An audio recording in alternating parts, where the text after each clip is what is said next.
Everyone. So I had a couple of videos that I was intending on putting out today, kind of just lighthearted, what's happening in the world kind of thing. And then I got a call from the GP surgery that I applied to so that I can gain full access to health services and leave practice 400 that is limited. So the call I got today was a refusal. Who's shocked? I'm not.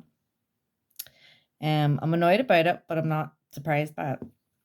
So because I'm approaching my response deadline for NIPSO, I kind of turned that anger into energy and I wrote my response to NIPSO, and I want to read my response publicly because while I can't read you what NIPSO report to me in their investigations, in their draft report, in their final draft, I can tell you what I'm saying. So here we go. So it's 13 paragraphs, so bear with me.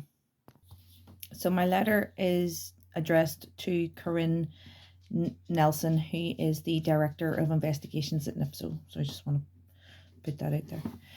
Dear Corinne, thank you for your draft report. I am formally correcting the record to ensure the final report is a comprehensive and accurate account of the facts. I am not requesting further investigation at this stage. I am requesting a thorough acknowledgement of the evidence already provided. 1. Clinical recklessness and diagnostic failure. The claim that I appeared satisfied with Dr. Thompson in September 2023 is a demonstrable falsehood. My recording proves a 20-minute struggle to prevent the clinical near miss.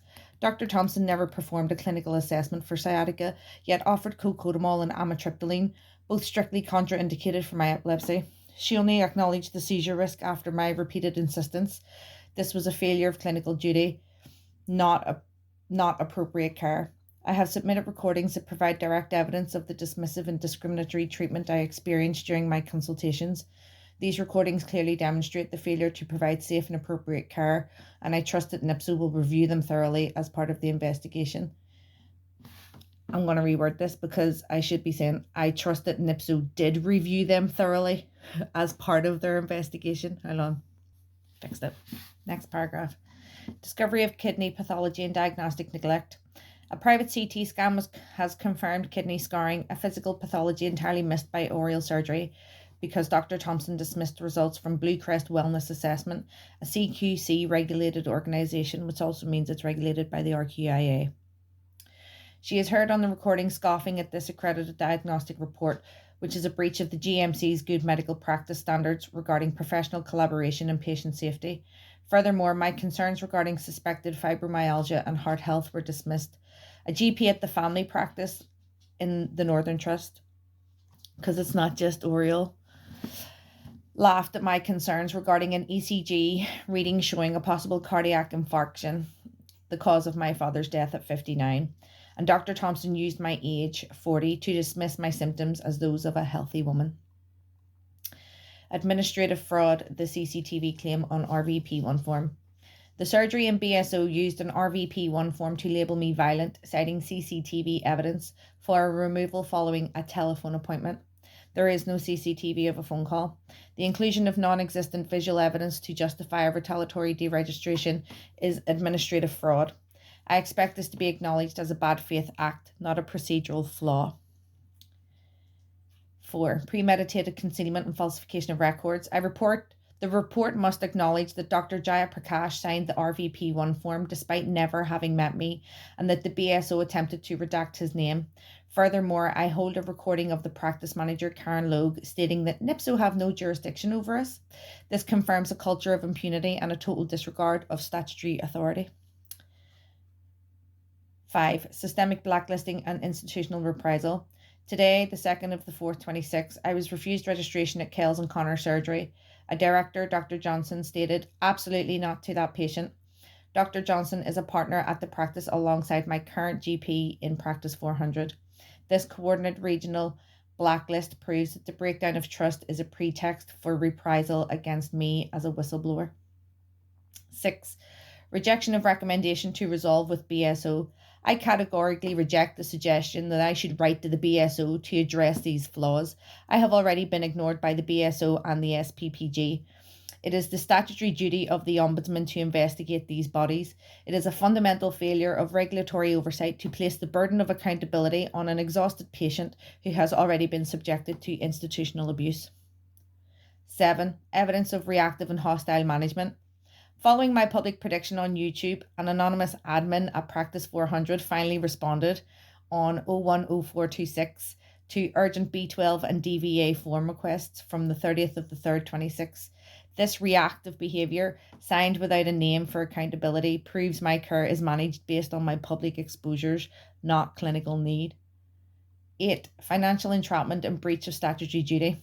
I remain stuck at Practice 400 and forced to fund private healthcare while dependent on benefits.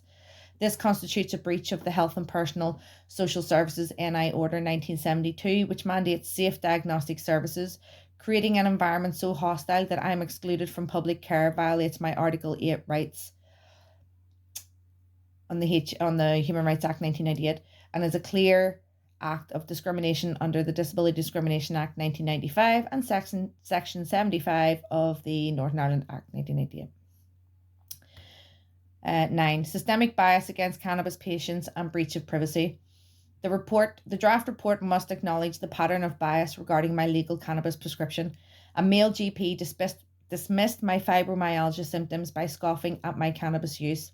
My use of cannabis has kept me seizure-free for over 15 years, succeeding where traditional AEDs failed. During one appointment, a GP openly panned through my mental health notes on a screen facing me while his back was turned. This persistent treatment of a legal patient as a drug abuser further proves the institutional prejudice that led to my fraudulent deregistration. The recordings I submitted reflect a broader pattern of dismissive and discriminatory treatment, including the refusal to prescribe safe medication and the offering of seizure-inducing alternatives despite my medical history. This pattern of behaviour highlights the systemic issues I have faced as a patient with a cannabis prescription and a history of epilepsy. 10. Failure of investigative integrity and misuse of public funds. It is disgraceful that after a year of investigating, NIPSO has failed to uncover the basic evidence of fraud and clinical risk I have documented. It appears this investigation was outsourced to an independent professional advisor who has either failed to review the recordings provided or has intentionally ignored them to protect the surgery, HSCNI. Using public funds to produce a report that ignores documented evidence of administrative fraud, the non-existent CCTV, and clinical recklessness is a waste of taxpayer money and a failure of NIPSO's own investigative standards. 11. Logical and clinical contradictions within NIPSO findings. The draft report reveals a damned if you do, damned if you don't contradiction that renders NIPSO's entire investigative process irrational. In previous correspondence, NIPSO has suggested a lack of evidence for my concerns, despite so many recordings. Yet in this specific case, when I provided direct recorded evidence of clinical recklessness, the seizure risk prescriptions, and forensic proof of fraud, the CCTV of a phone call, NIPSO has simply chosen to dismiss it. It is a profound administrative contradiction to claim on one hand that a patient has no proof of systemic bias, while on the other hand dismissing the very proof provided to justify a finding of appropriate care. This creates a circular logic where no amount of evidence is deemed sufficient to overcome the Ombudsman's apparent bias toward protecting the HSCNI. These internal inconsistencies believe NIPSO's own findings prove that the investigation has been sanitised to avoid a definitive finding of fault. 12. Strategic recording and the failure of own initiative oversight. I wish to place on the official record that I covertly record every interaction I have with the Department of Health Services and have done so consistently since the conclusion of my employment case in 2023. Might even predate that a wee bit, but that's my marker in my mind.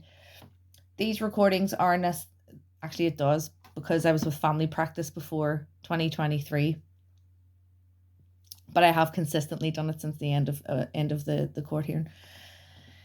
Anyway, these recordings are a necessary protective measure against the institutional abuse and sanitisation documented in this response. NIPSO currently only possesses the evidence relevant to its own cherry-picked investigations. A vast repository of further evidence exists, which NIPSO has failed to request or review due to its refusal to launch a comprehensive own initiative investigation into the health department, which I repeatedly asked for. By opting for fragmented, narrow investigations, NIPSO is intentionally ignoring the full scale of the systemic retaliation I am enduring. Given the disregard shown for the evidence already shared, it is clear that NIPSO is incapable of managing the full scope of this institutional failure and is actively choosing to ignore the big picture of my experience. 13. Coordinated state intimidation and regulatory blindness. The draft report's failure to acknowledge the involvement of the PSNI highlights a severe lack of understanding of my situation. Following Oriel Surgery's fraudulent RVP1 form, I have been subjected to a pattern of state intimidation that NIPSO has completely ignored.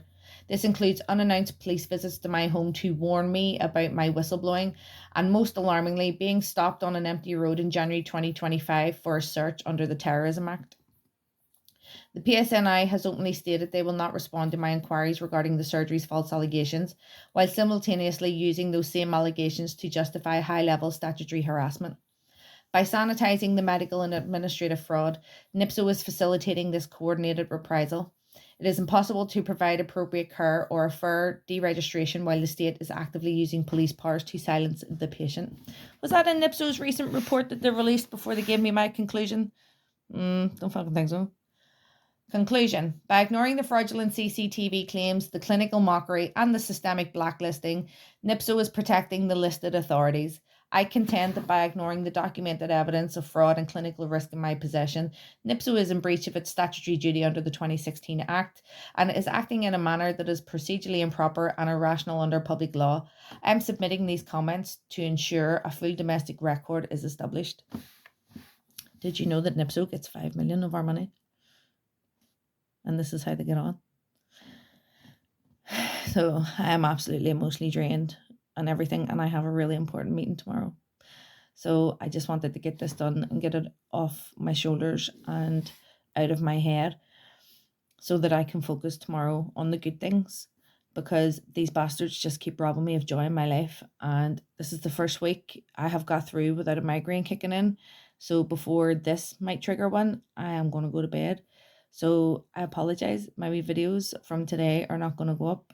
I'll probably put them up tomorrow, but then feels outdated to me, you know, because I just say these things when they come to me. But it's really important, in my opinion, as a whistleblower, that I expose this. This is all still a continuous, from my perspective, this is a continuous act from my employment case. That's it. So I'm just letting everybody know what's being said, what I've said, and how hard I'm coming punching. I'm not just punching for me, I'm punching for everybody, because these people are not serving us. The shock on my face. I've just discovered that the doctor that refused me in the Kells and Connor practice is also a director of Practice 400. I actually may have met this man. I think I have. And I'm kind of disgusted. This man has an OBE. Wow.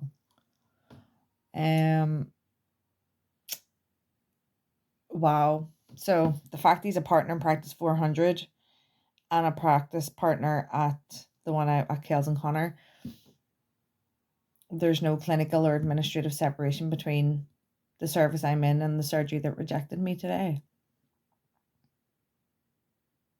I wish I had known that, because I've just sent my response. Jesus. Can't win in this place. I just seen a picture of him online. I have met that man.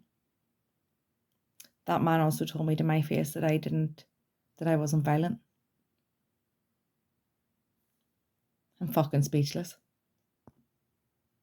Rolling off the shock of what I discovered, I am writing a letter to Practice 400 to state I never want an appointment with this man, ever. I don't care if I have to wait a week or two. I don't want nothing to do with this man. So I'm sending an addendum to NIPSO to back up my response that I've just sent. And here's what I'm saying. For the attention of Corinne Nelson.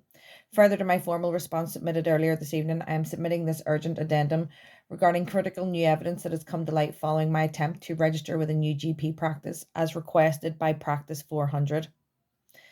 1. Direct conflict of interest, Dr. David Johnston. I have confirmed to Dr. David Johnston, the director who issued the personal refusal today, absolutely not to that patient, is a partner in Practice 400, the very service for violent patients in which I am currently placed. He is also a partner at Kells and Connor Medical Practice alongside my current GP that I do see at Practice 400. I don't want to name him because I do actually trust this doctor. He's been very nice and very good. But then Dr. Johnston was also nice to my face.